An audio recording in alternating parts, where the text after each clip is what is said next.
From the dawn of history, man has reported visitors from other planets. In ancient societies, they were feared.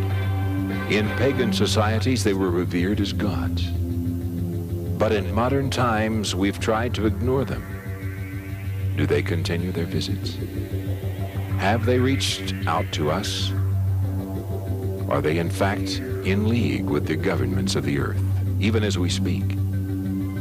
These questions and more will be answered on Volume 1 of UFO Investigations, The Cover-Up. And now your hosts, True Hawkins and Joan Piercy. Hello, we're UFO Investigations. I'm True Hawkins, and this is Research Associate Jody Piercy. Hello. Our continuing job is to bring information to you from recently acquired government documents acquired through the Freedom of Information Act and information from civilian investigators. It's our continuing goal to compile and bring you information as it becomes available. Now, this first video report will serve as a rather broad overview and history of investigations starting right after World War II. Now, to begin with, do UFOs and extraterrestrial beings exist? Well, Jody has a group of government documents that would certainly lead one to believe that this is the case. Jody? Thank you, True. Our first set of documents to review are very interesting. The first, letter from General Nathan Twining, Commander, Air Materiel Command, September 23rd, 1947. The subject, opinion of the Commander, Air Materiel Command, on flying discs. Documents show that the flying discs were starting to be examined by certain factions in the military who apparently had been aware of the discs for some time. Document shows that the discs were real and not someone's imagination. Document shows that General Twining decided not to tell about the disc crashes that had started to occur with the subsequent recovery of both alien bodies and the bodies of Army Air Force pilots. The document illustrates that the RAND Corporation had a very early involvement with the subject. The letter was written in the same time period that President Truman decided to establish a separate effort to deal solely with the alien problem. The second document, also a government document, dated 1950, has 4 points that are very, very much along the lines of what we've been talking about.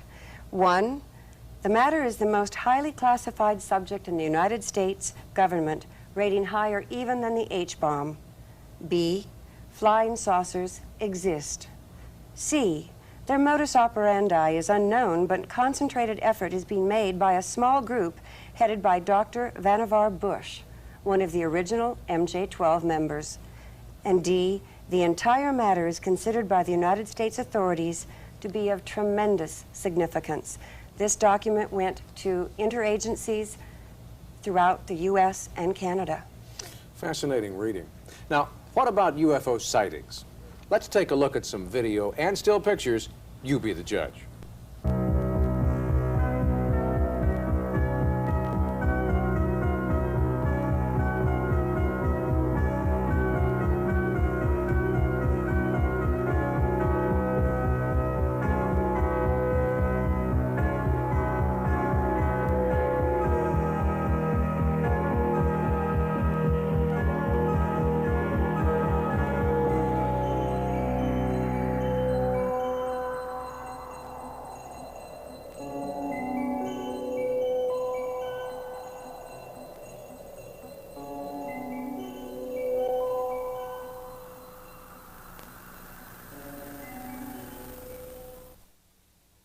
That was just a small example of the thousands of sightings reported over the last few years.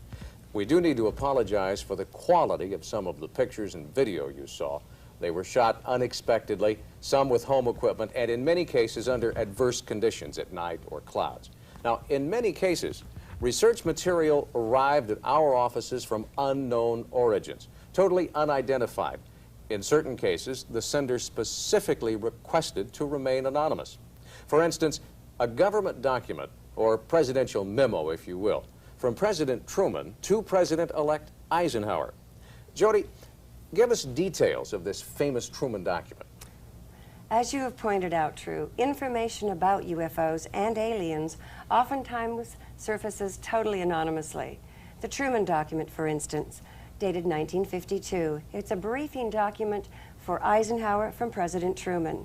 It involves discussion of the Majestic 12, the Roswell crash, sightings in 1947 over Mount Rainier, and this particular document arrived in an unmarked envelope at the home of a noted UFO researcher in 1987. The pages were recorded on 8 exposures of 35mm film. Much of the information that we receive actually comes from government employees and undercover civilian investigators. These people feed information and in many cases lead investigators to classified material recently made available through the Freedom of Information Act. Now, these undercover employees and investigators have their own reasons for not coming forward. Sometimes they fear ridicule. Sometimes they fear they'll lose their job. Sometimes they're even afraid for the safety of themselves and their families. In most cases, it appears to us, as we did our research, that it's a cry for help in solving a problem they see as being very serious. As we compiled this and up-and-coming video reports, we were so impressed of the caliber of people actively involved in UFO research, people from high-level government service, the sciences, and the private sector. Now, on one side of the coin, we have dedicated, resourceful investigators. On the other, government spokespersons and military personnel maintaining an ongoing effort to discredit any UFO research. Let's take a look now at 2 very credible researchers as they were interviewed by PM Magazine in Salt Lake City. People are being used for food. The aliens are eating us. They're experimenting with this. Horrible, unspeakable experimentations. John Lear's is an unbelievable story. He's certain that we have been invaded by an alien culture, that they are experimenting on us, and that the U.S. government knows about it. In fact, it's their most guarded, top secret. It all began on a hot July night in 1947, when, according to Lear and others, an alien craft crashed on a remote ranch near Roswell, New Mexico. Eyewitnesses, the local papers, even the first military men at the site reported a crashed UFO. Then, suddenly the top brass swarmed to the site. Witnesses were sworn to secrecy, and every speck of debris was literally vacuumed from the dusty desert floor. A news story was issued. It, said military officials, was nothing more than a crashed weather balloon.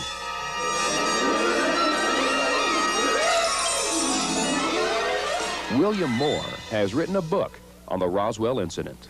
We know that it was not a weather balloon. The people who gave out that story have since come forth and said it was nothing more than a fabrication to get the press off their backs. The evidence suggests it was a spacecraft, and the evidence suggests the government grabbed it and carted it away and is still involved with the examination of it.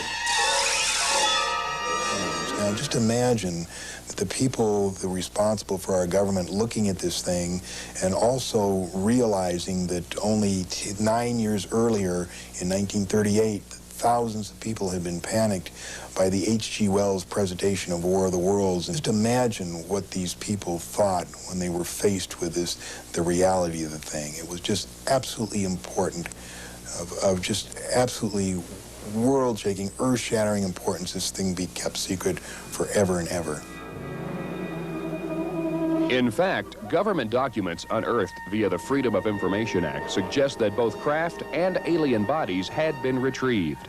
However, references are vague, and large portions of the text have been censored. What is known is that in 1947, the United States Air Force began a series of codenamed projects set up to monitor UFOs. The truth of the matter is, since 1947, we have collected and have in our possession at least 30 to 35 extraterrestrial flying saucers. We have collected and have in our possession at least 100 to 150 alien bodies representing at least 3 different species that people are being abducted at an unprecedented rate. Lear goes so far as to claim that the U.S. government has established communication with this alien power and actually collaborated with them. We have even built underground research facilities in top secret areas to house their little gray scientists. The ones that I know for sure that exist are the ones in Nevada at Area 51. There is a underground alien base there. It's our nation's most secret operational facility, and that's where they fly the extraterrestrial craft out of. Now, says Lear, they have run amok. They are out of control and they are not benevolent. Our government realizes it made a horrible mistake and can do nothing about it. Moore believes that it's not the aliens, but John Lear who's run amok, and he's outraged by his stories. Moore himself has spent years carefully and meticulously researching the UFO phenomena, proving he believes that UFOs exist, visit Earth regularly, and our government knows about it, and for unknown reasons is maintaining a massive cover-up. Stories like Lear's, he says, only discredit the truth. John Lear called me up one time and was absolutely certain that he was about to be captured and eaten by aliens. All I can say is my sources go right to the very top, and if it were not true, I would not be risking my credibility and my life to come forward with this information. There is no doubt that Lear understands the inner workings of the U.S. intelligence community. He's the son of late aerospace pioneer Bill Lear, and for years flew covert missions over Laos for the CIA. He has done nothing but collect the most outrageous rumor mill stories that are floating around on the grapevine. Bill Moore is one of the most hardworking, credible people in this UFO field. He has probably done more to expose the cover-up than any other single individual. But, says Lear, Moore may be working with the government and only exposing parts of the truth, parts aimed to mislead the truth seekers. All of which is totally false.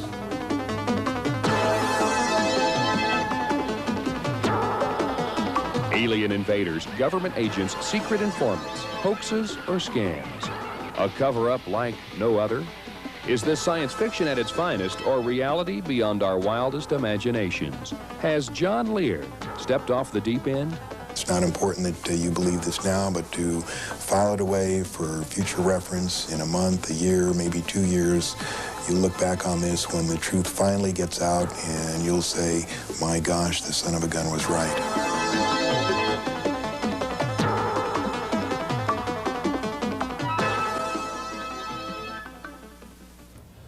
Some startling information posed by top-level researchers. The difference being that Bill Moore, the man with the beard you saw, has admitted to participating in a government disinformation campaign to throw researchers like John Lear off the trail. And we found it kind of interesting in our research. If UFOs don't exist, then why is the government participating in disinformation about UFOs? You might even ask, how does a man with John Lear's background and prominence become so actively involved in UFO investigations? We find out during an interview with award-winning broadcast journalist George Knapp of KLAS-TV in Las Vegas. 3 years ago, when I had a friend of mine come through Nellis Air Force Base who I had flown with in Laos. I flew for a private company over there, and he flew for the ambassador. He was a Raven. And really knew him very well. He came through here about 3 years ago, and in the process of asking him where all he had been in the past few years, he mentioned he was at Bentwaters. And Bentwaters was, of course, the site of a very famous flying saucer landing in 1980. And I said, oh, well, that's supposedly where that flying saucer landed. And he said, no, John, not supposedly, it did. I didn't see it because I was confined to quarters, but I will give you the names of the guys who did. And gave me General Gordon Williams, Colonel Chuck Hall, Major Ted Conrad. He said, if you ever see these guys, they'll tell you. And I said, you mean all this stuff is true? There are aliens and flying saucers? And he said, I hope to tell you. So that's when I set out on this thing to find out what the bottom line was. And so what I've been talking to you about over the past couple of years is what I keep finding out. And we're getting closer and closer to the truth. Lear's not the only one formerly with the government intelligence community. Bill Cooper, a former Navy man, describes the incident that turned him onto UFO research during a subsequent interview with Knapp and Lear. In the Navy, I had an occasion to actually see what they call a UFO, only this was certainly not unidentified. The only thing that I could tell about it that was unidentified is we didn't know who was flying it. I was on a submarine on the surface between Pearl Harbor and the Portland, Oregon, Seattle, Washington area. What did it look like? What did you see? It was a huge absolutely, without a doubt, metal machine, which had been built by someone somewhere, came up out of the water, tumbled end over end, and went up into the clouds. It was low cloud cover that day. There were 3 personnel on the conning tower. It was myself, the starboard lookout, and the officer of the deck. His name was Ensign Ball. You all saw it? Yeah, all saw it. The captain was called to the bridge. He came up, followed by the chief quartermaster, who brought a 35mm camera. The craft, or another craft that looked exactly like it, came back down out of the clouds, again tumbling end over end, went into the water. And the whole thing was incredible. I was absolutely stunned. But it was obvious that it was metal, it was a machine. It did not glow like the normal accounts of... meteors or something like that. No. And pictures were taken. When we arrived back in port, we were debriefed by Office of Naval Intelligence officer, who basically the gist of the debriefing was is you didn't see anything and you're not going to talk about anything, and if you do, you're going to be in deep trouble. So that was the end of that. Now, both Lear and Cooper are now conducting their research in the open, exposing themselves to whatever consequences may come their way. Here in our studio, we have a guest who for many reasons can't be identified. We'll call him by his pen name, Richard K. Wilson. He has compiled an extensive collection of research material and is the author of the book, The Secret Treaty. Now, Mr. Wilson, how did you get started in this research? It happened about 20 years ago. I began to notice the presence of discs and read all the literature and started talking to some intelligence people, looking at documents that came by. And I started to uncover, together with a bunch of other people, quite a lot of data regarding what appeared to be quite a large cover-up.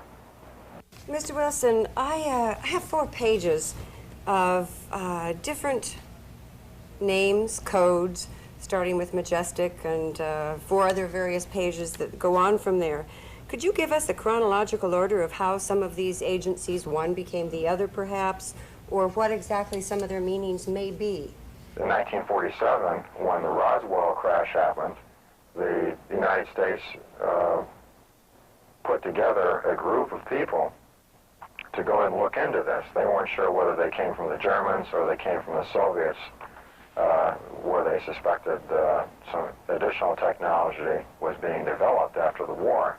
During the war, the United States and the Soviets, as well as the Canadians, acquired disk data.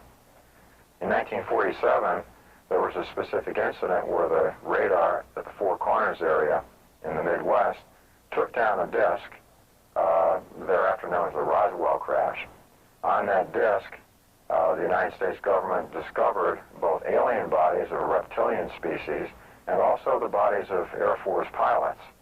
This in itself, besides the technological surprise, was enough to keep them and the data secret.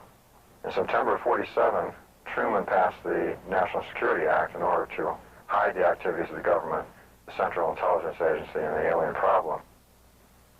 In 1948, Project Sign was established after a top-secret estimate of the situation was prepared. General Hoyt Vandenberg, after reviewing the report, ordered it destroyed. Not all copies were destroyed. One still survives. Project Sign was designated as Project Grudge in December 1948, with a public version to be known as Project Blue Book. The liaison between Project Grudge and Project Blue Book was Captain Edward Ruppelt. 1949 was a time period in which alien craft were seen hovering over sensitive nuclear installations, especially in New Mexico. In December 1950, they established a unit called IPU, Interplanetary Phenomena Unit, which established operationally scenarios to be able to deal with the increasing problem of crash disks and aliens. By this time, they had approximately 16 crash disks and 65 alien bodies, one of which was live, and they had held in a facility. They termed the alien EBE, which means extraterrestrial biological entity, a name coined by Dr. Detlef Blanc, who was also a member of the original study group. The government has pursued various scenarios, some of which are being implemented at this moment, to try to acclimate the public toward a lot of these different events that are about to occur. Just how secret is all of this?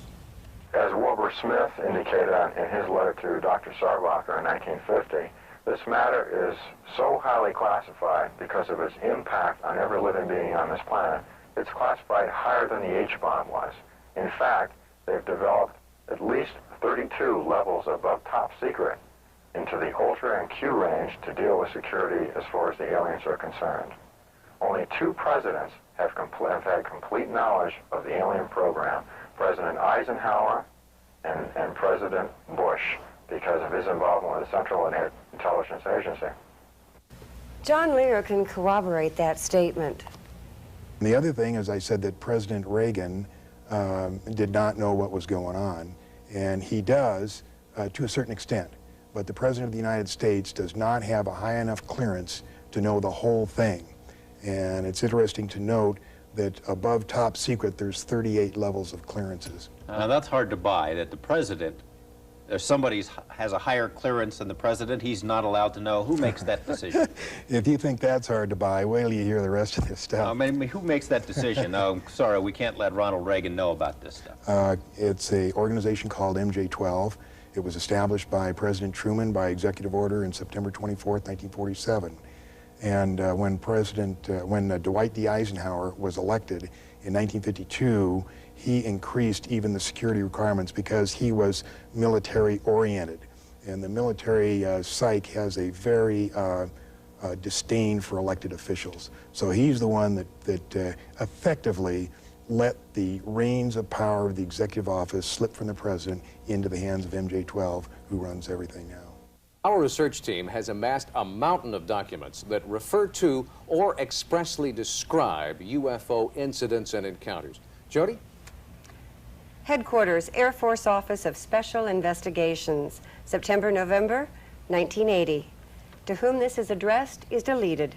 It's a request for photographic interpretation by, again deleted, who provided negatives and film. The document describes trilateral insignia known to be on alien devices. Document shows tampering where NSA was changed to NASA before document was released under Freedom of Information Act. Document mentions high-frequency beam pulses and implies that Benowitz was gaining alien data from these signals. Now, a document we have here that's a little more colorful than most records a shooting incident reported at Ellsworth Air Force Base. Now, this is an actual official complaint report from Ellsworth. It's filled out by the guard duty officer. Helping hand is one of the code words, a security violation. Another one, covered wagon, security violation. Paul D. Heinzman, a sergeant in the U.S. Air Force Wing Security Control. The report continues, Samuel Lime, Security Control, telephone WSC, and reported an OZ alarm activation at L9. That Lime sat number 1. It's all military code, but it gets down to the incident was upgraded to a covered wagon per request of Captain Stokes. The report goes on to say that when these security officers responded to the alarm, a beam of light hit his rifle and it disintegrated, melted, burned his hands. They fired at aliens, as it says in the report, another beam of light.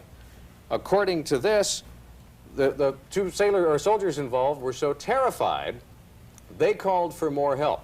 Not much question as to what happened as far as these guards were concerned. But now let's take a look and have Jody read the follow-up report. Yes, true. This document indeed is just as interesting as the one you just read. It is, however, the second part to that. It does, however, have deletion of name, to whom it was addressed, nor is there any signature upon it.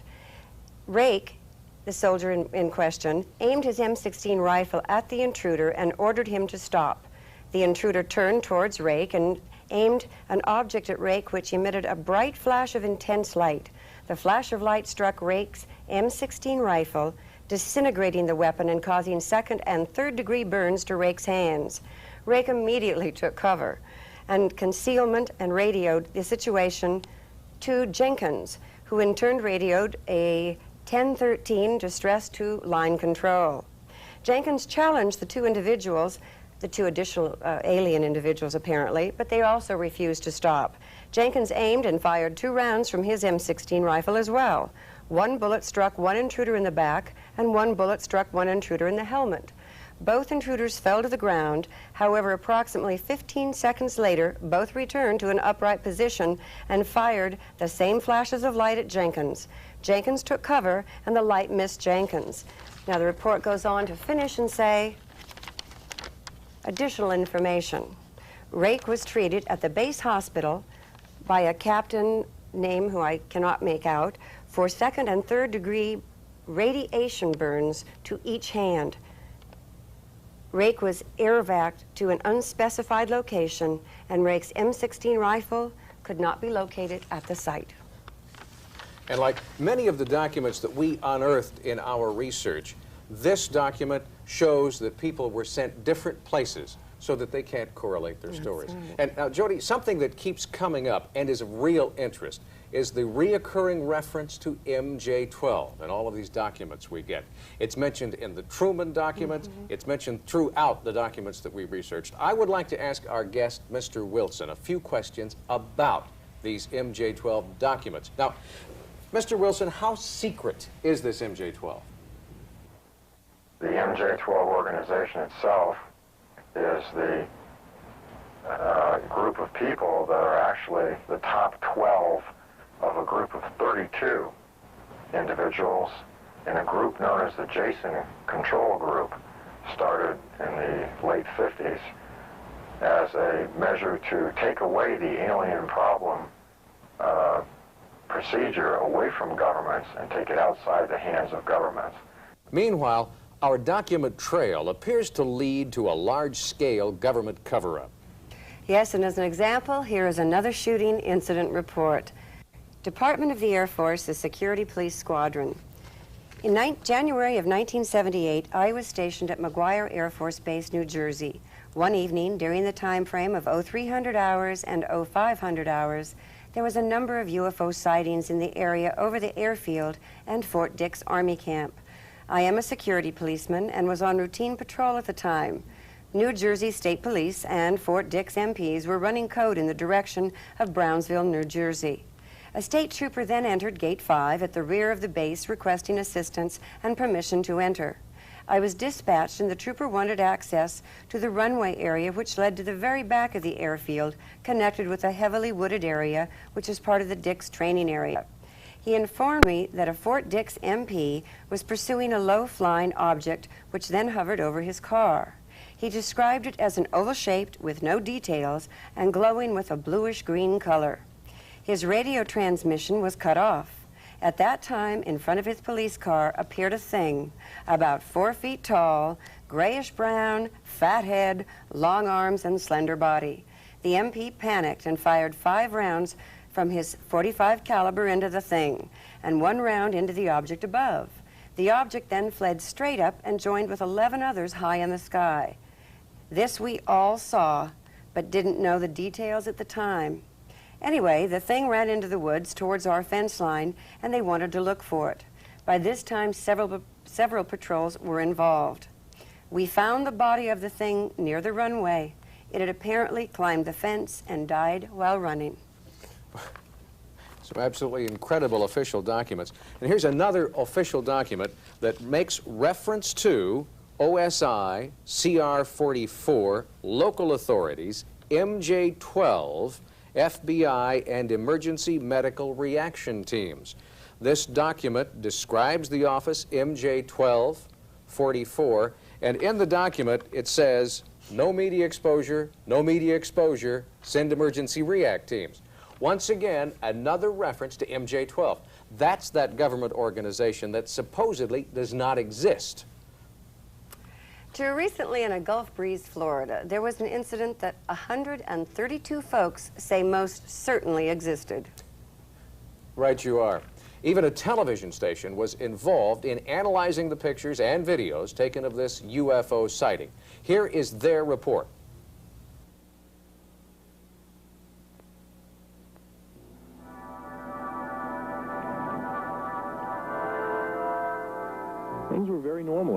house. Just a normal evening. My wife says she's got to run to the store. Anyway, I'm sitting at my desk. Out the window, I noticed something, a glow. I got up and walked around outside and looked. It just didn't look like a helicopter or an airplane. I realized that it was not something normal. I thought of calling the police, and I said, well, I better take a picture first. I had no feelings I was going to be, hurt or anything. I took 4 shots and ran out of film, and again in my mind, take some more pictures. I ran back in, took the last package of Polaroid film out, opened up and crammed it in there, because the thing's flying around out there, get it quick. It either saw me or whatever, because it started coming. It altered its course. It started coming my direction. That was November 11th, 1987, about 6 o'clock in the evening. A Gulf Breeze resident who insists on remaining anonymous took these photographs. Charlie and Doris Summerby say they saw the same thing that night over East Bay. And suddenly, Dory said, look, what's that, Charlie? I'll be damned. There were portholes. We saw portholes of light coming out of the portholes. And over the next 3 months, many more pictures would be taken.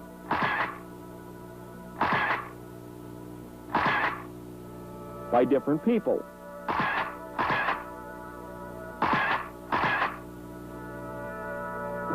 And videotapes, too.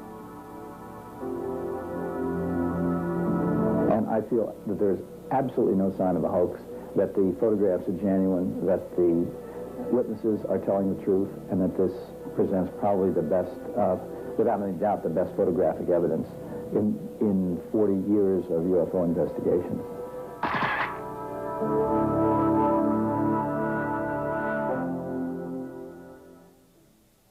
And interestingly enough, all of this information was presented to the Air Force. The Air Force said they weren't particularly interested in any of it until such time as the TV station picked it up and ran it on the air. Then the Air Force became very interested, contacted all the people involved, and tried to confiscate all of the film, all of the information. When later contacted, the Air Force said, "What sighting? What are you talking about?" Of course, Drew, that is not the only occasion for that kind of government response. There was an incident, which is too lengthy for us to read in its entirety, happened in England in 1980, 11 years after the Air Force claims that they had no longer had any interest or investigation in UFOs. This report is from the deputy base commander, who was both present and has a tape recording of the incident. It happened over a period of 4 nights. And this is how it reads. Early in the morning of December 27th, approximately 300 hours, 2 U.S. Air Force security police patrolmen saw unusual lights outside the back gate at RAF Woodbridge. Thinking an aircraft might have crashed or have been forced down, they called for permission to go outside the gate to investigate. The on-duty flight chief responded and allowed 3 patrolmen to proceed on foot. The individuals reported seeing a strange glowing object in the forest. The object was described as being metallic in appearance and triangular in shape, approximately 2 to 3 meters across the base and approximately 2 meters high. It illuminated the entire forest with a white light. The object itself has a pulsating red light on top and back and blue lights underneath it. The object was hovering on or legs. As the police approached the object, it maneuvered through the trees and disappeared. The next day, 3 depressions, 1 1/2 feet deep and 7 inches in diameter, were found where the object had been sighted on the ground. The following night, December 29th, the area was checked for radiation. Beta, gamma readings of 0.1 reams were recorded, and peak reading in the 3 depressions and near the center of the triangle formed by the depressions. A nearby tree had moderate readings, and on the side of the tree toward the depressions. Later in the night, a red sunlight was seen through the trees again. It moved about and pulsated. At one point, it appeared to throw off glowing particles and then broke into 5 separate white objects and then disappeared. Immediately thereafter, 3 star-like objects were noticed in the sky, 2 objects to the north and 1 to the south, all of which were about 10 degrees off the horizon. The objects moved rapidly in sharp angular movement and displayed red, green, and blue lights. The objects to the north appeared to be elliptical throughout an 8 to 12 power lens. Then they turned to full circles. The objects to the north remained in the sky for an hour or more. The objects to the south remained visible for 2 to 3 hours and beamed down a stream of light from time to time. Numerous individuals, including the undersigned, witnessed the activities listed in paragraphs 2 and 3. Charles L. Halt, Lieutenant Colonel, U.S. Air Force, Deputy Base Commander. And a very interesting side note to this is the fact that the U.S. Air Force disavowed that there was any information, physical evidence, tape recordings, a report of any kind. And we have in our possession both a tape recording from a news report. We have transcription of tapes taken actually at the scene with Deputy Base Commander Halt present, and 3 to 5 different witnesses, all of whom were at the site taking the readings and the photographs that the U.S. Air Force claim do not exist. Thank you, Jody. That's another instance where the Air Force denies, and discredits people who come up with information. That's probably one of the big reasons that people are reluctant to give information on UFOs, alien sightings, anything like that. What we are trying to do is provide a clearinghouse for all of the information that is available. We want you to send us any information you may have, and we will tell you how to do that later. In approximately 1948, the Air Force headed up Operation Blue Book. And I'd like right now to ask Mr. Wilson if he could possibly tell us something about that. As far as we can tell, Project Blue Book was a part of a disinformation program that evolved after the United States discovered the Air Force officer bodies in with the alien bodies in the Roswell crash. The grudge part of it, the name grudge, was something that apparently evolved with General Hoyt Vandenberg, who wasn't particularly pleased with that top-secret estimate of the situation, which was prepared by Project Sign in August 1948. In December 48, Sign was redesignated as Project Grudge, primarily because of Hoyt's displeasure with the report. It wasn't convenient, it was a problem, and he wanted to have the material stop. So the answer is to create a publicly perceived version of an Air Force project with several officers involved, one of them being Captain Edward Ruppelt, in order to give the appearance to the public that the Air Force was looking into the matter. And at the end of that, to discredit the UFOs and close the project, which they apparently told the public that they were going to do in 1969. All during this process, the top reports, the really interesting material, the really gruesome stuff about some of the abductions and crashes that they were finding was bypassed, went bypass Project Blue Book and went into secret Central Intelligence Agency and National Security Agency files. The Blue Book ended up with the unimportant stuff off the top, which they could easily convert and explain away as weather balloons and other atmospheric phenomena. Of late, it seems, there are more sightings, more people saying that they've seen flying saucers, UFOs. It's just kind of snowballed to the point where they can't keep it secret any longer? That's right. They not only cannot keep that secret, but there are military secrets and government secrets seems to be very fleeting things. And it was once said that where 4 people gather together to conspire, 3 are fools and 1 is a government agent.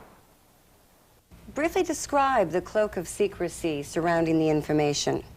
You have to understand that here we were just coming out of a war, and here we had an alien crash, and alien beings, and dead humans, and a real big problem. An alien craft and alien beings is a big culture shock. They were worried about a lot of people going crazy. And there was one early test, which is when Orson Welles did his War of the Worlds thing, his Mars thing on the radio. He was asked to do that by the government. So they still felt that that was a common mindset, and they couldn't tell people what was going on. It was to know the truth would destroy religion. religions, upset economic systems. In general, they proceeded to cause general havoc about the whole thing. Part of their thing that they're doing now is they're trying to acclimate the public. They've been trying to do that for several years, having movies like E.T.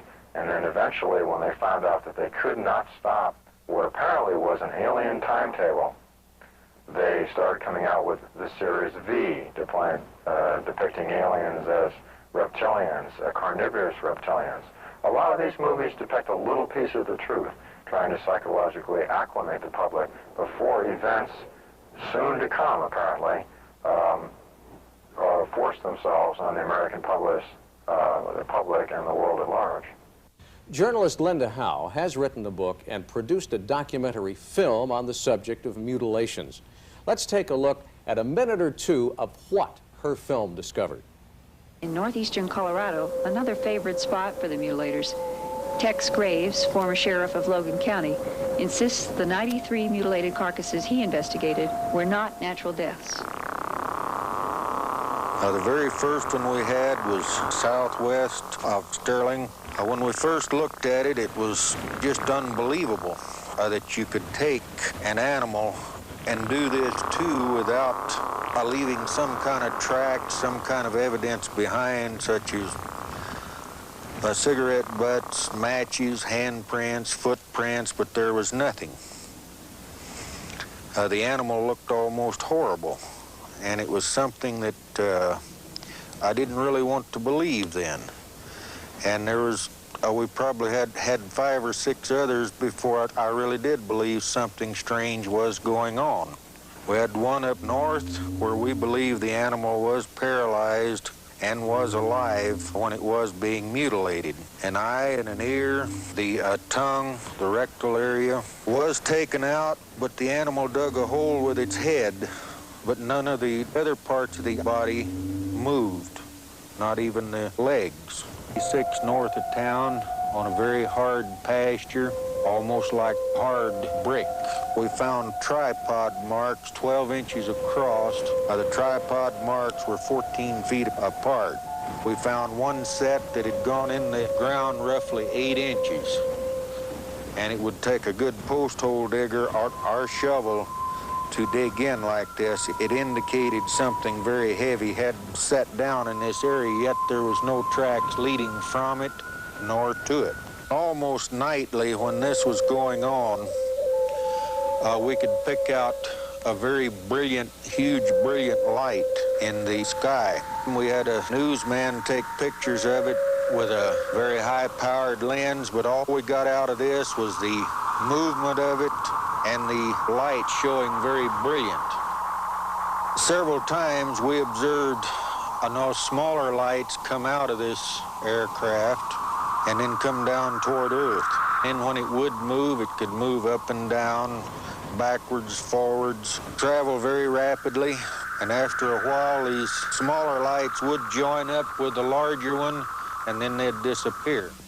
Lou Gerardo is the chief investigator for the district attorney's office in Trinidad, Colorado. Extraterrestrials are the ones mutilating animals. What do you think the implications are then for this planet? Throughout the mutilations, all of us involved have been concerned with the possibility of the mutilations going from animals to human beings, understandably. Thank God to this point it hasn't happened. Whatever they're doing with the portions of these animals they are taking, I haven't the slightest idea. There's a reason for it. It's not haphazard. There's a pattern to it. I don't know. I think it's a wait-and-see game. What else can we do? If we do have beings from outer space doing this with the capabilities to do things like this, what can we as a human race do? Now that is bizarre. In looking at this videotape, it's amazing. Those are surgical cuts. They're perfectly clean. Yes, you don't see cuts like that at the butcher. That's for sure. Some of the interesting things about the mutilations as well, as the photos, the video describes, is that the incisions are very clean. There is no blood. It is done in an advanced surgical procedure. And one of the most interesting things is that There is blood drained completely from the animal, no sign of blood, yet there is no vascular or organ collapse from that, something we could not do in our own surgical hospitals or procedures. I know you've done an awful lot of research and reading on this subject, and I think you've confirmed that the different procedures that were done, the vascular system doesn't collapse, there's no bleeding, the edges of the incisions are symmetrical. That we don't have the technology to do that, even if it were done surgically. No, the instruments with the serrated edges, and it's almost as if something if an apple were cored, it is that simple, it is that clean, and there is not a mess, there is not anything that you would really anticipate to find when you think of something being butchered. This story reflects the need for more research and more people to come forward with what they know. Jody has a special guest in our studio today, the head of UFO Investigations. I would like to introduce Mr. Richard Harris, president of UFO Investigations, Inc. Mr. Harris, why don't you tell us a little bit about the organization? Well, how it started was we had gotten some anonymous information and tips from sources that came through myself and our legal staff. At that point, we got us interested, as you can tell from what you've done here. And we put an ad in a local paper for people to tell us of their experiences or any information they may have.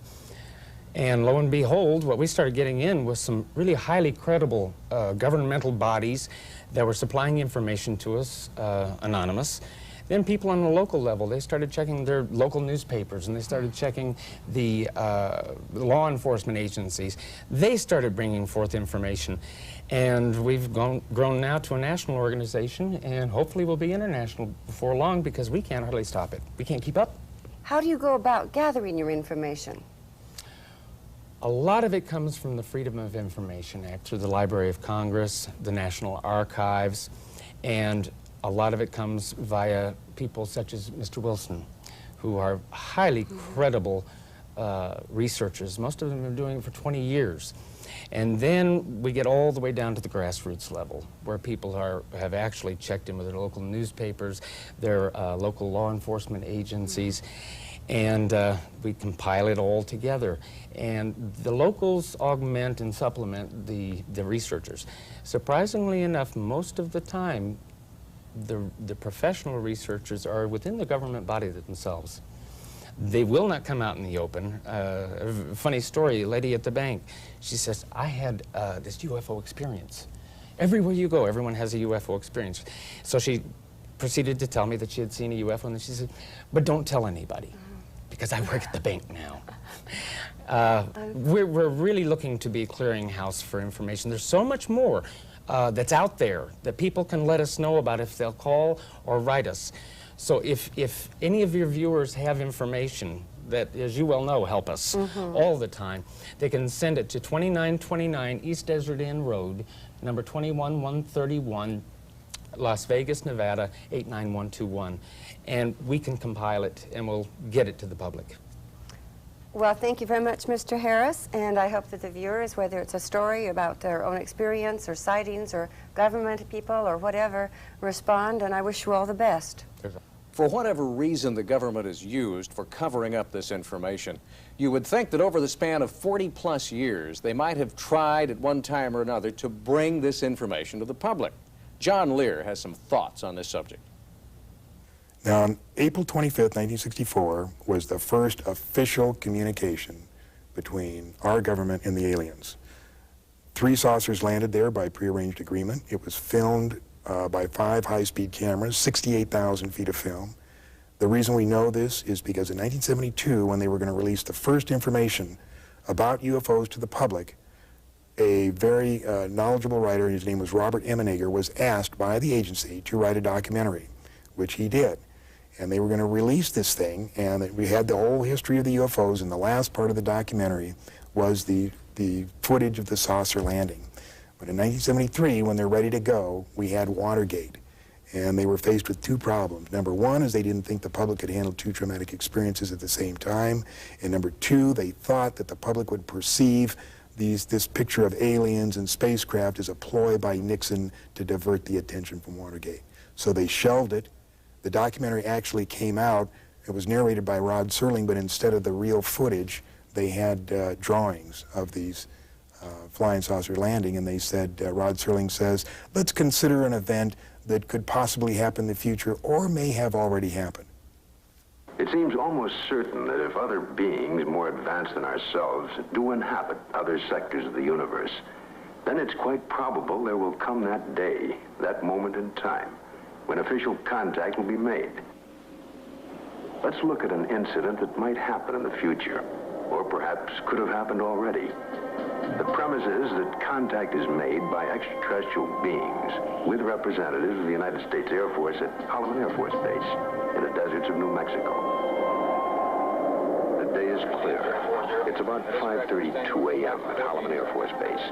Traffic light. One recon plane is on the field ready for takeoff when Sergeant Mann is given a report of an approaching unidentified craft. Yeah, Bill, no, nothing on the phone. I'll repeat it again. Unidentified approaching objects on coordinate 49er, 34 degrees southwest, following Lincoln around. Can I go northeast down with the Army helicopter? Probably a stray civilian, maybe. Keep me informed. 142, turn left. I see him over there. Check with Edwards. Make contact with him, Bill. This is Holloman Air Force Base Control Tower. Identify yourself. What's your tail number? You're encroaching on military airspace. Warning, identify yourself. You're in a restricted military air corridor. Call the base commander. Base commander's office, Sergeant Whitmore speaking. Yes? Yes, hold on. Colonel, for you. This is Colonel Horner, yes? Yes, an unidentified vehicle. You warned the aircraft again? 142, turn left. What's its 040, shape? radar contact. Check Edwards. Civilian patrol? Okay, all right. Sound a red alert. Unidentified aircraft approaching. Hey, Bill, give me a quick check with Wright Patterson Intelligence. There may be an experimental craft from somewhere, I don't know, here. Alert the fire chief and security and safety.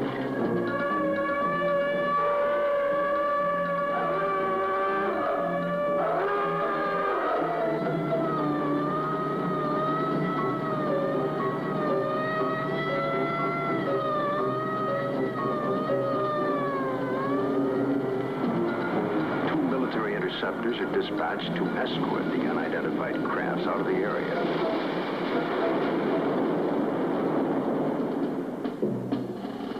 During a routine photographic mission, a tech sergeant and staff sergeant of the base photographic team were aboard a helicopter at the time and run off several feet of film of the three objects, one of which breaks away and begins a descent. A second high-speed camera crew on the ground runs off approximately 600 feet. The cameras continue to roll as the extraordinary vehicle comes into view.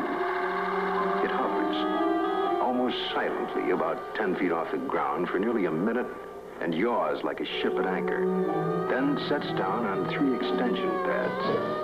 Commander and 2 officers, along with 2 base Air Force scientists, arrive and wait apprehensively. A panel slides open on the side of the craft.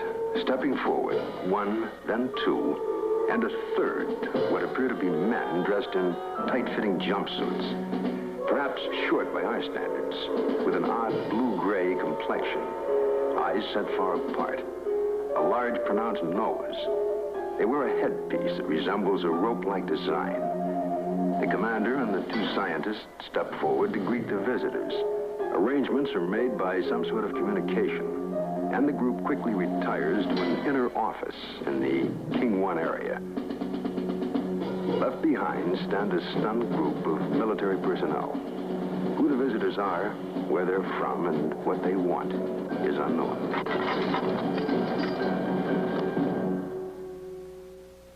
Interesting hypothetical situation. Or is it hypothetical?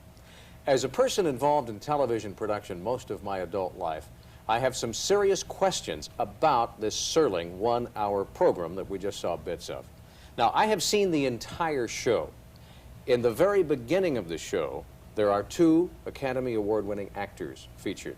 Serling never used name talent in any of his productions. It was always a strong script with unknown talent. There also was an appearance by a Department of Defense spokesman, Rod Serling, in the Pentagon doing a UFO feature at a time when the government said, UFOs didn't exist. Then, after this very well done, very expensive piece of videotape, we go to a very rushed, thrown together segment that shows you loudspeakers and microphones and clocks and telephones. The two pieces don't seem to fit together. It appears as if the first part of the show was done, the last part had to be thrown together in a few minutes. Makes you wonder. Now, Mr. Wilson, you have information about this particular segment on the Rod Serling program. There's been some analysis of this particular film. It's suspected and pretty well demonstrated, as far as we can determine, that the government had a plan in process during this particular point in time to bring some very superficial information about alien presence to the minds of the American public. However, in the middle of the production, certain incidents that occurred allegedly at an alien base here, where military personnel were killed, forced a rethink of the government-alien relationship and postponed, especially in terms of the political climate of the time, any kind of revelation to the general public. Now, we've seen an awful lot of documentation, especially documents that refer to this MJ-12. MJ-12 starts with the Truman document and runs all the way through a variety of name changes to the present day. We've seen an awful lot of information that would indicate there is a cover-up, that more information is needed. We would like to have your information. If you have had any kind of an experience, if you know of someone that's had an experience, maybe you've got information that you've been afraid to tell anybody, please send it to us. We want to become the international clearinghouse. We can put it all together and maybe make some sense of it. Now, this is only the first of several tapes that we're going to bring you on specific parts of this UFO story. Well, Jody, thank you. It's been a pleasure working with you on this project. Well, thank you, too. It's been a great pleasure working with you as well. I'd like to thank all of the viewers as well, and I'm hoping that we hear from a lot of you. We're looking for more information all the time, and every video and every project, I hope, will be better and better, and we need you for that. Thanks for watching, and I hope we see you again soon. UFO Investigations invites you to become a part of the movement. Order your What Cover Up or Believe t-shirt today. The t-shirts are top quality, guaranteed washable, and make you a part of the movement. Order yours today. Send $7.95 plus $2.50 postage and handling for each t-shirt to UFO Investigations, 2929 East Desert Inn Road, number 21131, Las Vegas, Nevada, 89122. Your t-shirts will be shipped immediately. Much of the information in UFO Investigations video, The Cover-Up, comes directly from the book by famous UFO investigator and author Richard K. Wilson and Sylvan Burns. Order your unabridged copy of The Cover-Up. Over 20 years of UFO research in one book. Send $14.95 plus $3.50 postage and handling to UFO Investigations, 2929 East Desert Inn Road, number 21131, Las Vegas, Nevada, 89121.